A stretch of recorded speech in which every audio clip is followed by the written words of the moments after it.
Boa noite a todos. Sejam bem-vindos à Casa de Jesus. Na noite de hoje a gente tem como palestrante nosso colega João Paulo, que vem aqui hoje com uma palestra do tema Antifragilidade Humana, a Experiência de Vida. Vamos iniciar agora com o exórdio.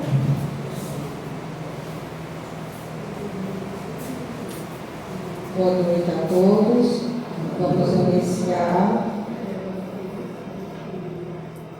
os trabalhos da casa com a leitura do exórdio, a página 179. Seja humilde. A vaidade é o pior dos defeitos, porque engana a nós mesmos. Por mais que seja sábio, há sempre alguém mais sábio que você. Por mais forte que seja, haverá alguém mais forte. Portanto, seja humilde. Envaidecer-se de quê? A vaidade nos faz perder o sentido das proporções e acabamos caindo no ridículo, porque nos enganamos a nós mesmos. Que assim seja.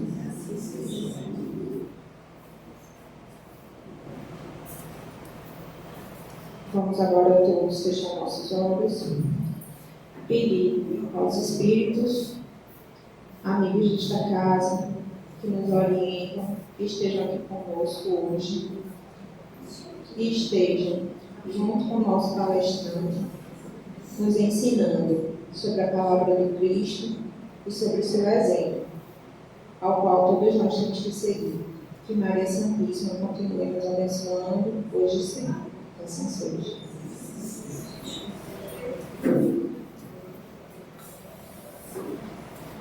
Boa noite. Eu vou no trecho do Evangelho, capítulo 16. Não pode servir a Deus e a Mamon. Trecho do escolhido, sejam antes de tudo submissos. Tenham fé naquele que assim que deu e tirou, pode devolver. Resistam com coragem o abatimento, ao desespero que paralisa as forças. Nunca o esqueça que, ao lado de uma prova difícil, Deus sempre coloca uma consolação. Existem bens infinitamente mais preciosos do que os bens da terra, e esse pensamento os ajudará a desprenderem deles. Quanto menos valor derem a uma determinada coisa, menos sensíveis ficarão em relação à sua perda. O homem que se apega aos bens da terra é como uma criança que apenas vê o momento presente. Aquele que não se apega aos bens terrenos é como um adulto que vê somente as coisas mais importantes, pois compreende as palavras proféticas do Salvador. O meu reino não é deste mundo. Assim seja. Vamos chamar agora para as juntas do Pai.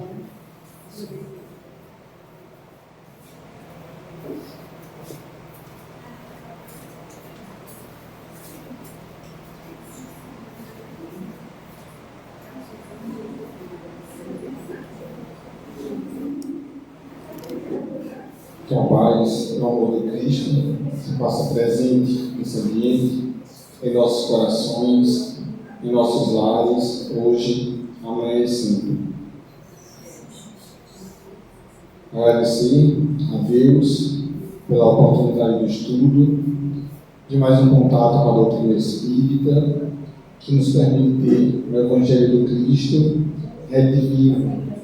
Agradecer a todos os trabalhadores e trabalhadoras desta casa, encarnados, desencarnados, que nos possibilitam, nesse ambiente físico e espiritual adequado para o nosso estudo desta noite. Agradecer a presença de vocês, sejam bem-vindos, bem-vindas, tanto os encarnados quanto os desencarnados, que o estudo possa ser proveitoso e possamos atingir o nosso objetivo. Trago um abraço fraterno dos irmãos que fazem o NEASA, o Núcleo Espírita Assistencial de Arco Verde, a casa da qual faço parte. Agradecer também àqueles que nos acompanham pelas redes sociais, também são muito bem-vindos, muito bem-vindas. A nossa temática ante a fragilidade humana, a experiência de Pedro. A doutrina espírita vai nos esclarecer, logo no Livro dos Espíritos, a primeira obra espírita, a qual devemos estudar para de fato conhecer o Espiritismo, vai nos trazer sobre Deus, o Pai, o Criador, a causa primária de tudo, a inteligência suprema. Deus absolutamente perfeito. Vai nos trazer também um entendimento de quem somos, espíritos imortais, numa jornada rumo à perfeição. Vai trazer também outras informações importantes, como o estudo das leis que regem a vida, das leis conhecidas como divinas, leis morais, leis da natureza. Leis que devemos observar e seguir o nosso caminho, melhorando cada vez mais. Nesse processo também, dessas leis, do entendimento delas, uma delas é a do progresso, a do crescimento. E aí nós vamos observar, também no Livro dos Espíritos, quando a primeira parte, que trata das causas primárias, Kardec, junto com os benfeitores espirituais, coloca a questão de que, no universo, nós temos 3 elementos.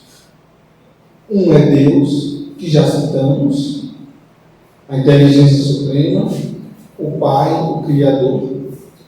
Um segundo elemento, que é o elemento material, ou seja, a matéria propriamente dita, que aí vamos encontrar em diversas condições, em diversas dimensões, seja nos mundos físicos, seja também no plano espiritual. No plano espiritual também tem matéria, diferente dessa, que é uma matéria mais condensada, mas tem matéria no plano espiritual também.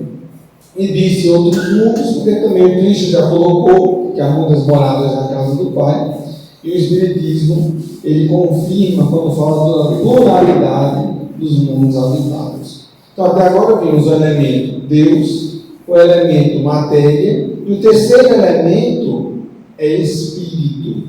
Aí vamos falar um pouquinho acerca de nós.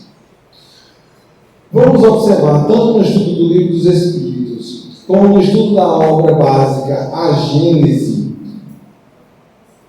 o entendimento dessa trajetória do ser espiritual. Tudo começa quando Deus cria o princípio inteligente do universo. Costumo colocar que ainda é um projeto de espírito, não é o espírito pronto, já no domínio da razão, da inteligência, do sentimento. Não, é apenas um princípio que vai passar por diversas experiências em contato com a matéria, vai trabalhando em diversos pontos. E aí esse princípio passa pelo reino mineral, para trabalhar a sua estrutura, passa pelo reino vegetal, adquirindo a sensibilidade, e passa pelo reino animal, adquirindo o instinto. E já sabemos, como a gente pode acompanhar no nosso dia a dia, com o contato com os animais e observando diversas experiências com animais, rudimentos de sentimento, rudimentos de raciocínio, rudimentos de inteligência. Aí sim, depois de passar por essas diversas etapas, surge de fato o espírito propriamente dito. Claro que ainda no estado principiante de razão, de inteligência e, claro, também de sentimento. Seguindo essa trajetória desse elemento espírito, já vimos a fase de princípio, agora entramos na fase de espírito propriamente dito, e aí começam de fato as reencarnações em corpos humanos. A sequência que eu vou dizer agora é apenas uma questão didática para a gente entender essa trajetória do ser espiritual. Na prática, ela não ocorre necessariamente nessa sequência que eu vou citar agora, e a gente vai entender mais na frente como funciona. Chegou na etapa da razão, da inteligência, claro que ainda a ser desenvolvida. Então, primeiro desenvolve a inteligência. Depois de desenvolver a inteligência, trabalhar bem o raciocínio, chegar à etapa de desenvolver o seu entendimento de ser humano, de fazer parte de uma coletividade, da importância do outro, do meu comportamento afetar o todo e o todo também me influenciar. Então, fase do raciocínio, da inteligência, depois da humanidade e depois a da espiritualização. Aí o indivíduo começa a compreender que é um ser espiritual, quando de passagem neste mundo está temporariamente tendo uma experiência com o corpo material, que é importante, para que possa crescer, para que possa aprender, para que possa amadurecer nessa ascensão espiritual. Aí depois dessa espiritualização, a última etapa, a fase da angelitude, de chegar e alcançar a perfeição. Então vamos lá, voltando um pouquinho para a gente compreender essa escala. Deus criou o princípio espiritual, que passa pelos diversos reinos, mineral, vegetal, animal, torna-se de fato espírito, e aí vai desenvolver inteligência, entendimento de humanidade, entendimento de que é um ser espiritual até chegar à perfeição. Como disse, essa é uma questão didática, porque quando chega de fato na condição de espírito, ele já começa a trabalhar, não de maneira isolada, mas trabalhar tanto a questão da inteligência, do raciocínio, mas também do sentimento, do entendimento da espiritualidade e de que é um ser espiritual. Lógico que aí, dependendo do livre-arbítrio de cada um, do esforço de cada um, vai desenvolver mais um ponto do que outro, depois vai reencarnando e reencarnando, até quando esses pontos, porque para que você possa atingir a perfeição, todos esses elementos devem estar bem trabalhados. Ficou claro? Então, Deus criou o princípio, estamos numa jornada para chegar à perfeição. Nós, quando fazemos uma análise, entendendo essa trajetória, nós temos agora a condição de analisar a nossa vida, analisar quem somos e como estamos, de inteligência, de sentimento, de entendimento que somos seres espirituais e o principal, a vivência como seres espirituais que somos. Porque muitos de nós nos encontramos com o entendimento de que somos espíritos, mas a vivência, a gente deixa de lado esse entendimento e mergulha no material, somente pelo material, tudo pelo material. E quando a gente avalia essa trajetória nossa, nós uns estão mais atrasados, outros mais adiantados, cada um no seu grau de evolução, mas aí nós começamos a entender por que ainda temos tanta fragilidade, tantos pontos ainda a serem melhorados, porque nós ainda estamos longe da perfeição. Vamos chegar lá? Vamos. Todos. Mas aquele fulano que cometeu aquele crime absurdo, aquela pessoa que fez isso, todos nós vamos chegar. Enquanto o tempo, não dá para saber. Como não somos máquinas, como não temos um destino fixo, tanto tempo vai ser perfeito. Não. Tem a lei que impulsiona e, de fato, nós vamos chegar à perfeição. É o único ponto que podemos falar de destino, de fatalidade, quando falamos de espiritismo, é isso, nós vamos chegar à perfeição. Agora, quanto tempo, depende do esforço de cada um. E é importante entender quem somos, entender essa jornada, entender onde estamos nessa jornada, para que a gente se compreendendo, aí onde entra a questão do Evangelho, a questão do estudo. Como trabalhar as nossas fragilidades, transformando em pontos fortes. Isso é uma síntese da proposta do Espiritismo para as nossas vidas. A gente entende quem é, a gente entende para onde a gente quer chegar, onde a gente deve chegar, entende a condição que a gente está e o que falta para chegar. E aí vem o Evangelho, a diretriz também, olha, o que precisa ser feito para chegar lá. E aí a gente precisa mapear essas fragilidades, compreendê-las muito bem e trabalhar aplicando o Evangelho. A gente vai falar daqui a pouco, elencar algumas fragilidades nossas. A gente vai perceber como o Evangelho do Cristo é perfeito, é cirúrgico no que toca. Olha, trabalha essa fragilidade dessa forma. Mude sua conduta desse jeito. E assim a gente vai se transformando. Esse é o grande objetivo do Espiritismo. Nos proporcionar uma educação moral para que a gente possa renovar as nossas atitudes, desde os nossos pensamentos, passando pelos sentimentos, palavras e ações, e nos reequilibrarmos. Esse é o grande objetivo. Que a gente trabalhe por esse equilíbrio nas nossas atitudes, pautando essas atitudes no Evangelho, e vamos encontrar a saúde espiritual, a saúde física. Claro, em relação à saúde física, vamos precisar do apoio necessário dos profissionais da área médica da saúde física. O espiritual não elimina o que é destinado ao corpo. Se está precisando de algo do corpo, vamos procurar quem é do corpo. Se é algo espiritual e está afetando o corpo, o espiritual e o corpo. Jamais excluir o material quando ele se faz necessário.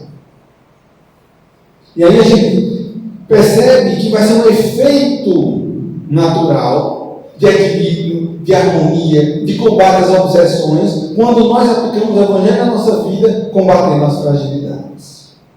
E quando a gente fala do Evangelho, além de lembrar da boa nova de Jesus, e como falei no início, o Espiritismo traz hoje de uma maneira rediviva. Rediviva não quer dizer algo novo, inventado pelo Espiritismo. Não. Rediviva quer dizer, olha, vamos trazer na pureza, sem aumentar nada, mas trazer a mensagem do Cristo agora na sua pureza, apenas detalhando para facilitar a nossa compreensão, mas dentro de algo que ele já falou, já deixou para nós. E nesse contexto de aprender com o Evangelho, algo muito importante para a gente fazer, e que a maioria de nós não faz, que são os exemplos deixados por diversos espíritos, que passaram pela Terra, fizeram um trabalho de vencer a si mesmo, vencer as suas fragilidades, e que são referências para nós, para a nossa vida prática. Só que nós colocamos assim, não, isso aí não, está muito longe. Essa pessoa está muito longe. Quer ver? Agora a gente vai compreender melhor como a maioria de nós ainda faz. Pega o exemplo de Paulo de Tarso. Ah, mas Paulo de Tarso, não, aí eu não tem como colocar na minha vida aquele exemplo. Não tem. Hoje o exemplo que a gente vai trazer aqui de Pedro, naquele momento da negação. Ah, mas não dá para trazer. Jesus, trazer o exemplo de Jesus para. A grande de Jesus era a minha pequenez. Não é por aí. Como é que o Espiritismo nos traz o Cristo? Como guia e modelo. Se eu não me engano, está nas costas da camisa de vocês, trabalhadores, não é isso? Guia e modelo. Bom, como é que é um guia e modelo se não serve para que eu copie as suas atitudes no meu dia a dia?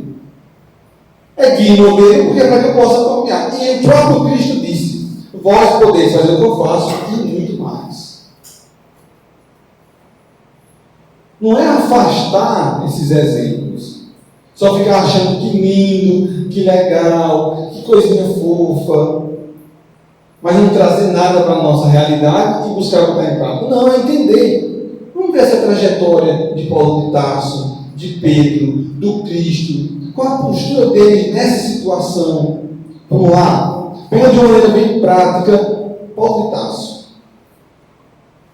Já falamos aqui em outro momento de estudo sobre a lição da estrada de Damasco. Pegando apenas o trecho daquela viagem de Paulo para Damasco. Quando ele começa, ele está cheio de dúvida. Muitos de nós estamos assim. Ele estava na sua consciência um conflito muito grande, porque ele questionava aquelas atitudes dele de perseguir cristão, de atacar, de mandar matar, de mandar apedrejar. Já estava algo a consciência cobrando. Isso não acontece com a gente, não? Já acontece com alguns de nós. Olhe, não está legal. olhe, mude o rumo, porque não está legal. Aí ele encontra com Jesus. Mas aí ele encontrou com Jesus, Jesus ficou de frente com ele. Então só assim, por isso que ele fez aquela mudança toda. Não. Nós temos um contato com Cristo toda vez que nos propomos a esse estudo. O contato, a mesma mensagem, a mesma diretriz, o mesmo esclarecimento que Paulo teve.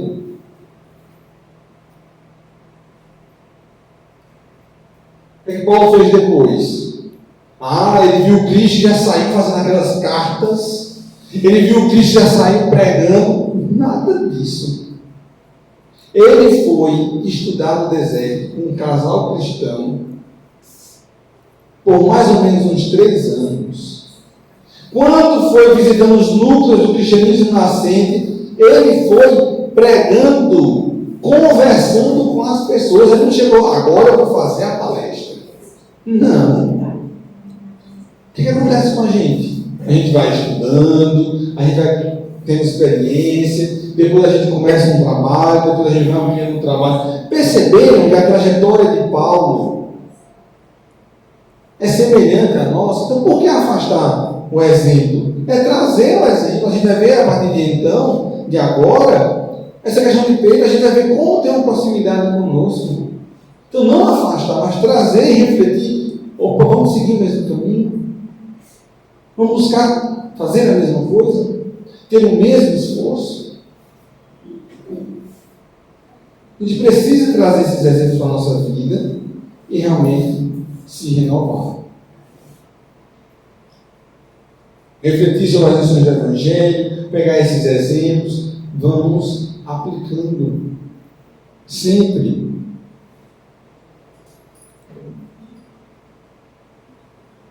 Outro ponto para a gente refletir em relação ao nosso estudo é a apresentação de 2 obras muito importantes quanto ao estudo do Evangelho de Jesus. Obras simples, de fácil entendimento e que a gente precisa estudar constantemente. Nós precisamos estudar constantemente. Vamos lá. A primeira obra é um livro chamado de Boa Nova. É uma psicografia de Chico Xavier. O espírito que traz esse conteúdo é o Humberto de Campos. Ele vai trazer acontecimentos da passagem de Jesus aqui com uma riqueza de detalhes. E permitindo que a gente possa fazer uma reflexão, extraindo esse conhecimento para colocar no dia a dia. Hoje a gente vai tratar do capítulo 26, a negação de Pedro.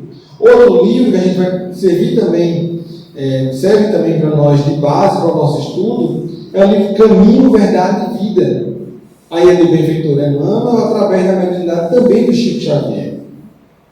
Onde ele pega versículos do Evangelho e vai comentar. E aí a gente vai trabalhar a lição 89, intitulada O Fracasso de Pedro. Então estudemos essas obras. Nós precisamos estudar essas obras. Eu quero conhecer o Espiritismo. Então vamos às obras básicas, Livro dos Espíritos, Livro dos Médiuns, o Evangelho segundo o Espiritismo, Céu e Inferno, a Gênese. Vamos a diversas obras complementares, essas que eu estou citando, o livro Boa Nova, o livro Caminho, Verdade e Vida. Aprofundar o nosso estudo. É um conhecimento extremamente vasto e a gente precisa refletir para separar o que é espiritismo do que não é. Muita coisa de é espírita, é espírita. Não, não é. A gente vai nas obras e vê, opa, isso aí, esse tipo de comportamento, esse tipo de atividade, esse tipo de diretriz não condiz com o espiritismo. A gente precisa de fato conhecer a doutrina. E é bom para nós. Quanto mais luz iluminando o meu caminho, maior clareza em relação ao caminho que eu tenho pela frente, maior segurança para os meus passos. Isso vem dos estudos. Estudar, estudar e estudar. Para facilitar o nosso entendimento, e também dentro da minha pobreza de narrativa e de palavras, permita que eu faça a leitura de alguns trechos do capítulo 26 do livro Boa Nova, para que a gente não perca a riqueza de detalhes. Antes de começar o capítulo propriamente dito, algo que a gente também precisa refletir é em relação à questão de como a gente enxerga a vida. A maneira como a gente enxerga a vida vai ser fundamental para a gente poder entender as coisas. Ou a gente vai entender de fato a realidade, ou a gente vai viver numa ilusão. Tem uma lição no Evangelho segundo o Espiritismo, capítulo 2, chamada O Ponto de Vista. Façam a leitura. A obra do Evangelho segundo o Espiritismo, alguns de vocês já têm em casa, outros que não têm, podem baixar na internet, não é pirataria. Essa obra está disponível para baixar. Leiam o capítulo 2, o item sobre o ponto de vista. Ali nós temos a síntese do objetivo do Espiritismo. É essa forma de enxergar a realidade, é compreender a realidade para a gente saber o que precisa fazer. Porque, veja só, a gente está falando aqui das fragilidades. Certo? Se eu pauto a minha vida conforme o materialismo, que é uma ilusão, que é uma mentira, porque o materialismo diz, olha, não tem Deus, não tem vida futura, tudo é matéria e morreu, se acabou. Então está muito mais que comprovada a existência de Deus, muito mais que comprovada a realidade do mundo espiritual, a nossa condição de seres espirituais. Se pegarmos aí pelo menos uns 200 anos, só os estudos não espíritas, fora da área espírita, fora do movimento espírita, o que temos de pesquisa e de exemplos sobre a realidade espiritual é uma riqueza. Então, o materialismo é uma ilusão, porque Deus existe, o mundo espiritual existe e somos espíritos. Mas quem pauta a vida conforme o materialismo, ele vai para um outro caminho totalmente diferente. Ele vai buscar uma felicidade ou não está condizente com a sua realidade. Ele pode ter momentos de alegria, momentos de prazer, mas feliz, pleno, realizado, não. Ele vai buscar a felicidade em ter coisas. Ele vai conquistando, digamos que ele vai conquistando, né? Vamos colocar o auge do materialismo. O indivíduo vai conquistando as coisas materiais. Ele se sente pleno? Não. Totalmente feliz? Não. Tem um momento de felicidade ali e tal. O que acontece muitas vezes? Eu quero um bem da faixa de 100 mil reais. Comprou, conseguiu o bem de 100 mil, ele mal desfruta, opa, agora já está ansioso e preocupado porque quer o de 200. A gente está falando um nível, não é? O Espiritismo não condena, a gente busca uma melhoria. A gente está falando aqui de foco absoluto da vida em ter coisas. Ou sentir prazer. Aí mergulha, sente prazer, termina, está vazio. Aí intensifica a dose do prazer para poder ver se preenche, fica pior. Aí tem aquele momento de prazer, momento de alegria e depois vazio. Aí vem o tédio, vazio existencial, depressões, ideações suicidas, loucura. Esse é o objetivo, esse é o resultado do materialismo. Para ele vir buscar a felicidade não condizente com a sua essência. E agora a gente fala de fraquezas, aí o materialismo vai dizer o quê? Olhe, isso aqui é fortaleza. Isso aqui te dá força. Isso aqui é sinal de poder, de força. Quando na prática não é. Não é. A gente vai ver exatamente conversando sobre essa questão da negação de Pedro. O materialismo vai dizer, olha, a força é isso. E na realidade a gente vai ver que aquilo ali é proporcionador de queda. Aí o Espiritismo nos diz, olha, Deus existe, somos espíritos, a vida continua. A realidade do mundo espiritual, que é o nosso grande lar, não devemos antecipar a volta, mas é o nosso grande lar. A felicidade não está nem no ter, nem no prazer, mas no ser. Mas como estou reencarnado, estou em contato com o mundo material, eu preciso de determinadas coisas materiais. Tem outras coisas que eu não preciso. E nem preciso provar para saber que não preciso. E aí vamos utilizar o que é material, mas dentro do que realmente precisa. Sem se desequilibrar, sem causar desequilíbrio ao outro, passar por aqui numa experiência material, desenvolvendo as questões espirituais, de olhos abertos. Aí vem Jesus e diz, desperta tu que dormes. Essa é a função do Espiritismo, para que a gente não mergulhe na carne para mais uma reencarnação, não passe dormindo e perdendo a oportunidade.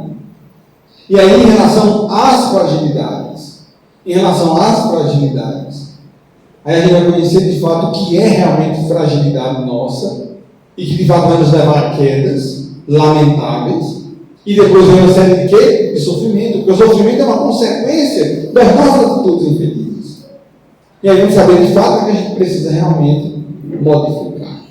Comecemos a análise do capítulo 26 do livro Boa Nova. Jesus está naquele momento lavando os pés dos discípulos. Aí Pedro vem e coloca o seguinte: não me lavareis os pés, mestre. Meus companheiros estão sendo ingratos e duros neste instante. Deixando-vos praticar esse gesto como se fosseis um escravo vulgar.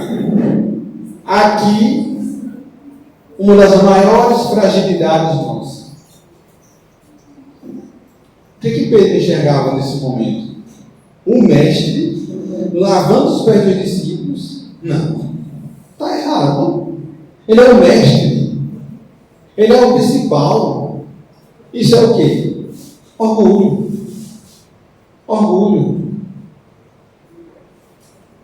O que é que o materialismo vai dizer em relação ao orgulho? O quanto mais orgulhoso você for, melhor. Sinal de poder, sinal de realização. O que o Evangelho diz? Qual foi a lição que foi lida no exórdio? Quem lembra? Alguém lembra? Vocês estavam prestando atenção, não é? A jovem fez a leitura, não está nem com meia hora. A fortaleza não está no orgulho, está na humildade.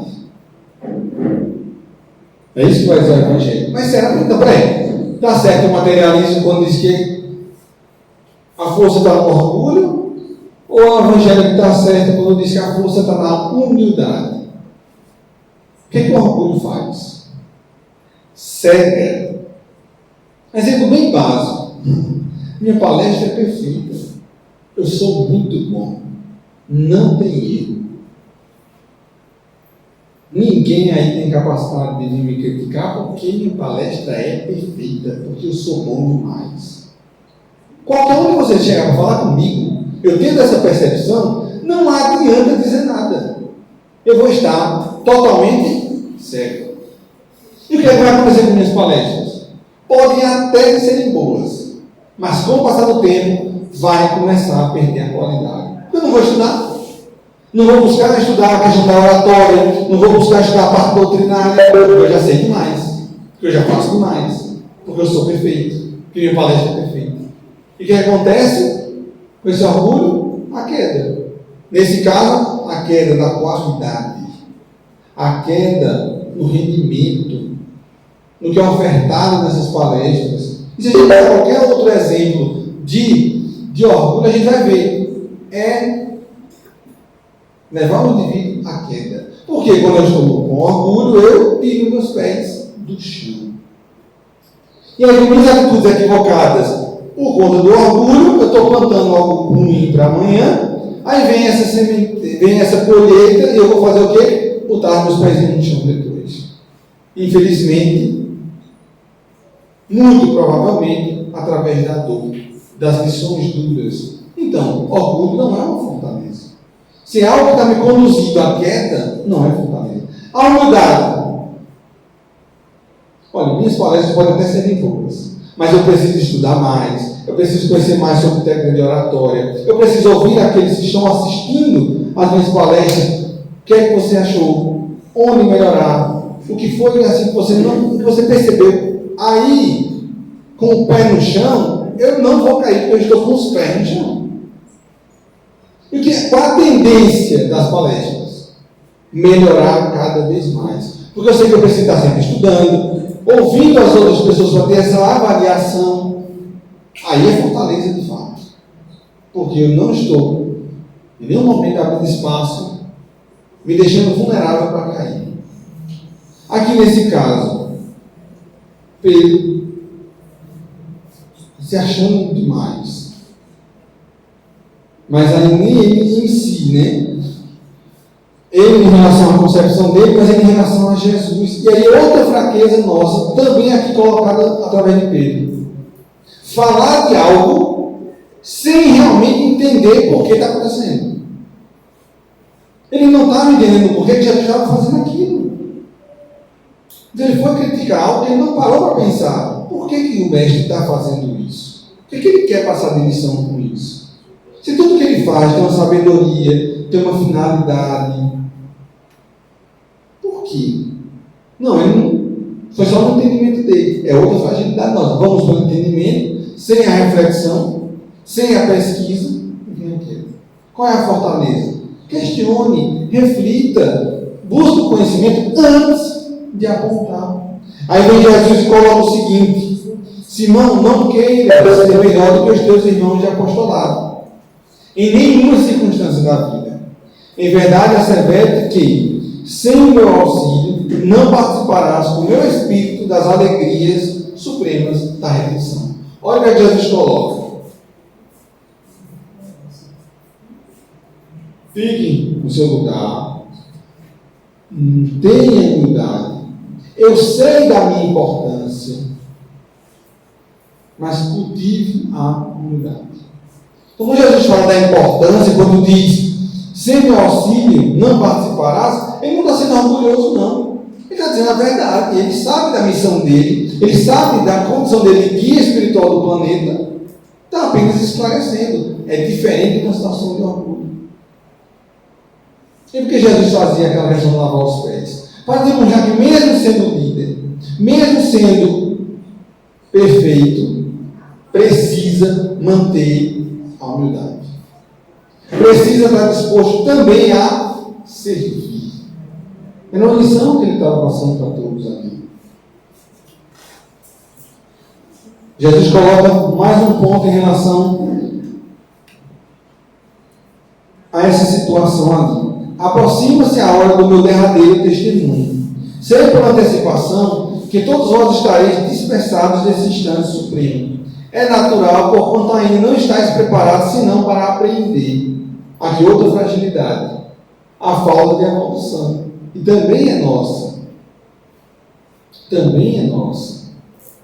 O que é que Jesus diz? Vem um texto grande. E justamente essa semana, né, principalmente os católicos, estão lembrando disso, né, exatamente desse contexto aqui, né, nos últimos momentos de Jesus. Jesus falava disso, vai ser um grande desafio. Agora vocês têm a fragilidade, porque ainda estão muito mais para aprender do que para fazer. Como sair dessa fragilidade? Estudando, vivenciando, se esforçando por ter experiências melhores para vencer as nossas dificuldades e sair só do aprender para também vivenciar e praticar. E aí a gente constrói uma robustez espiritual para não só ficar só aprendendo e aprendendo, mas já vivenciando. Antes, porém, que eu parta, quero deixar-vos um novo mandamento: o de amar-vos uns aos outros como eu vos tenho amado. Que sejais conhecidos como meus discípulos, não pela superioridade no mundo, ou pela demonstração de poderes espirituais, ou pelas vestes que envergais na vida, mas pela revelação do amor com que vos amo, pela humildade que deverá ornar vossas almas, e pela boa disposição no sacrifício próprio. Como divulgar? Como Jesus quer que seja a marca do seu seguidor? Olha o que ele fala de fortalezas: humildade e disposição para o sacrifício próprio. É combater o egoísmo, que é outra fragilidade nossa. Ah não, pensando só em mim, pensando só para mim, tudo é para mim. Então aqui, olha, beleza, estou ótimo. Não está ótimo. Vai cair. Que a fortaleza, justamente o servir, é fazer o bem. Aí vem a lei da vida, a lei de ação e reação. O que é que vem em troca se eu tenho uma postura egoísta, que é algo ruim, porque tira do outro, porque deixa de servir ao outro? Vem o mal, então não é fortaleza o egoísmo. A fortaleza é fazer o bem. Como diz Chico, né, o bem que você faz é ser advogado em toda parte. Ou seja, é algo que vem para nos fortalecer, vem em relação à nossa defesa. Aí sim constrói uma fortaleza. percebendo, vamos voltar um pouquinho lá atrás. Voltando um pouquinho lá atrás, para 2 itens aqui para a gente comentar. Olha a situação de Pedro. Olha essas conversas com Jesus. Está longe da nossa realidade? Não. Outro ponto em relação a gente ver a grandeza de Jesus. Jesus é espírito puro, governador espiritual da terra. Ele poderia ter escolhido, olha, 12 pares do mesmo nível espiritual dele para serem discípulos dele aqui. Pares, quando eu falo, 12 espíritos puros. Ele poderia. Vamos falar no linguagem popular, com certeza ele tem os contatos. Com certeza. Não só existe o espírito puro, não só existe o espírito do nível de Jesus, obviamente, né?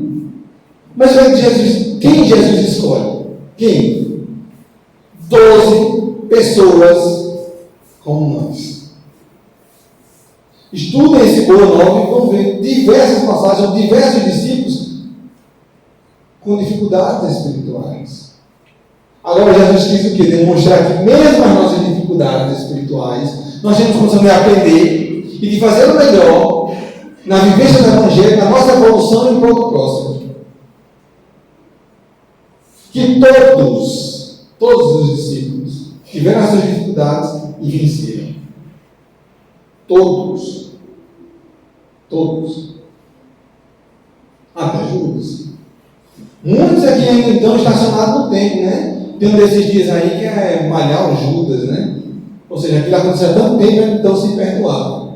Mas Judas, espírito, já se redimiu. Busquem também compreender essa trajetória de Judas, vão ver essa ascensão espiritual. Ainda não tem conta, seguiu Jesus dizendo, né? Aí Simão pergunta, afinal, Senhor, para onde ides? Aí Jesus respondendo, não tem contas preparadas para seguir-me. O testemunho é de sacrifício e de extrema abnegação, e somente mais tarde entrará na posse da fortaleza indispensável. Seriam momentos de escolhas. Era uma fatalidade Pedro negar Jesus? Era algo que tinha que ser daquele jeito? Não. Ele tinha a opção de negar ou não. Era algo que já estava traçado.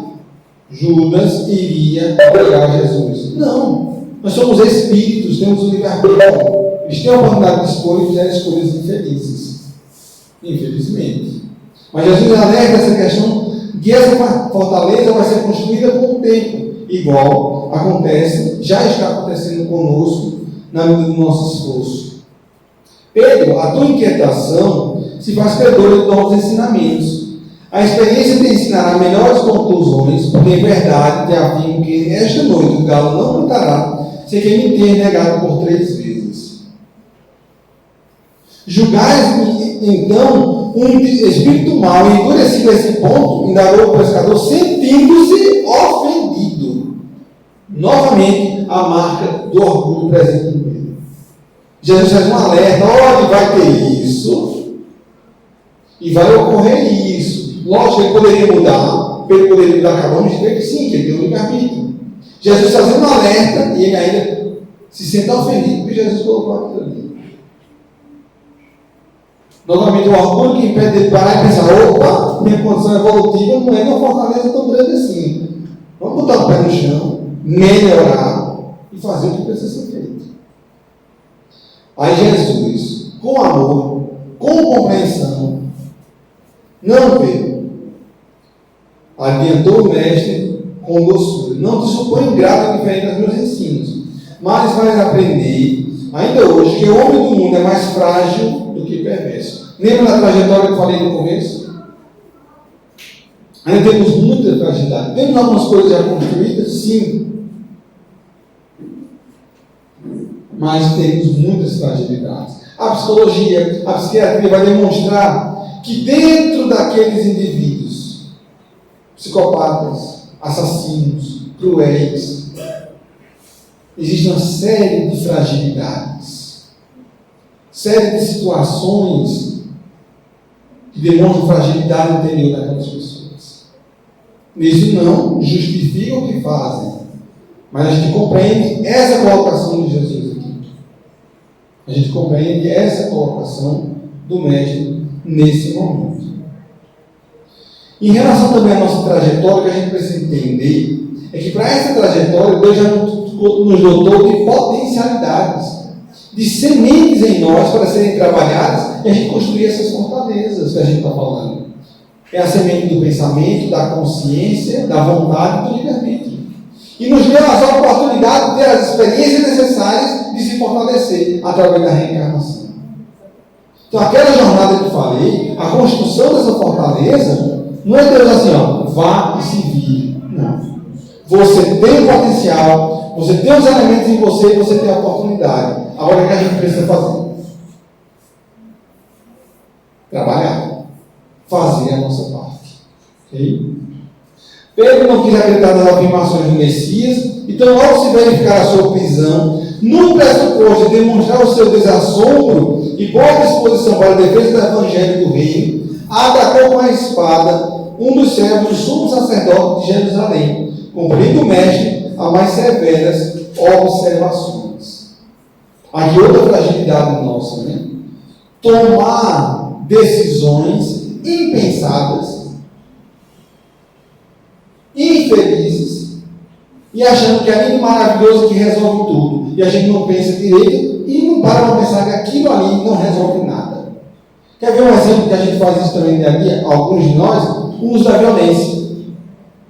Vamos resolver com mais violência.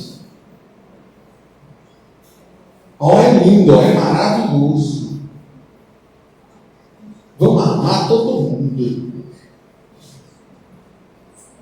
Aí vai, pensa mais à frente. Pensa mais à frente no efeito de tudo isso. Não resolve. Não resolve. E aqui Pedro, uma atitude infeliz, impensada, vamos resolver, não pensou direito. Fragilidade por quê? Estamos plantando algo equivocado que vai gerar infelicidade para a gente mais na frente.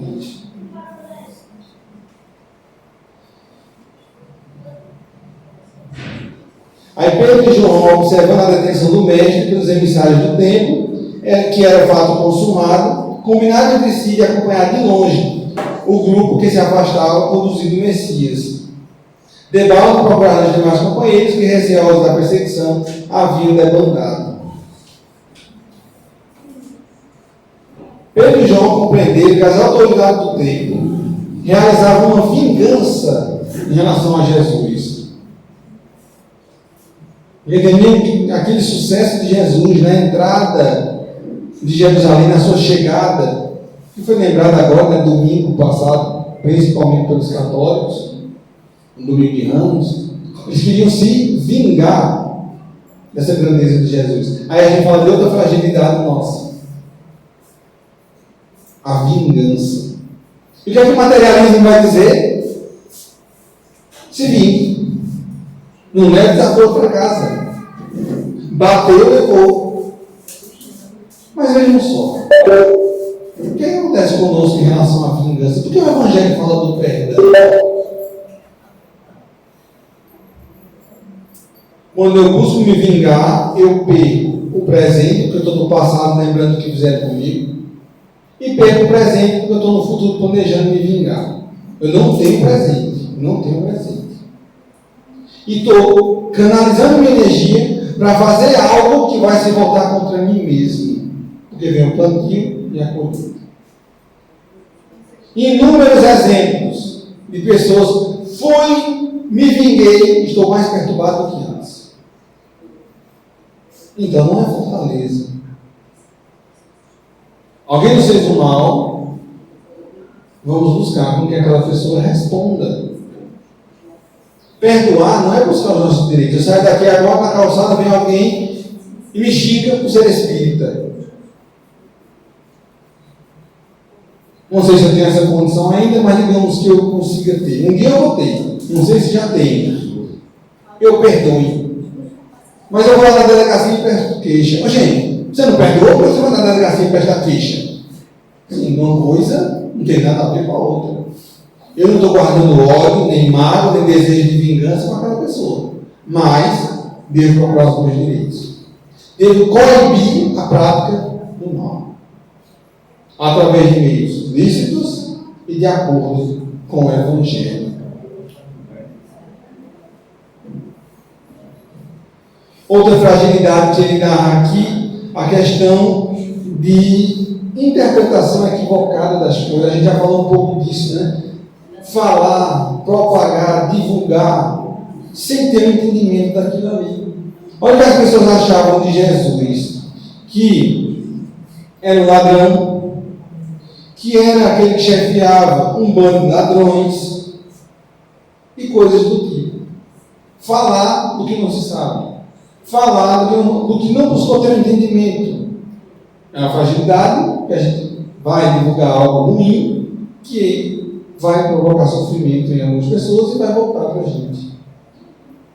Como construir a fortaleza? Buscar ter conhecimento. Se eu não conheço, se eu não sei se é verdade, eu não divulgo. E aí vem uma sequência, né, de quando Pedro vai negando Jesus. E de fato ele nega 3 vezes Jesus. E aí ele encerra essa narrativa do capítulo 26 com Jesus visitando Pedro espiritualmente e o acolhendo, compreendendo. Jesus em nenhum momento foi conivente com o mal, foi conivente com o erro. Pode observar todas as passagens. Mas ele acolheu o espírito, a pessoa que estava em erro, e apontando o caminho, vá e corrija. Vá e faça diferente. Mude sua trajetória. E aí, para a gente poder concluir, lá no. Antes, voltando um pouquinho nessa parte do Boa Nova, quando Pedro nega Jesus 3 vezes, ele chora copiosamente. Ele, na sua consciência, um processo de muita dificuldade naquele momento, do que ele fez, e do que ele conhecia do Evangelho. E aí outra relação com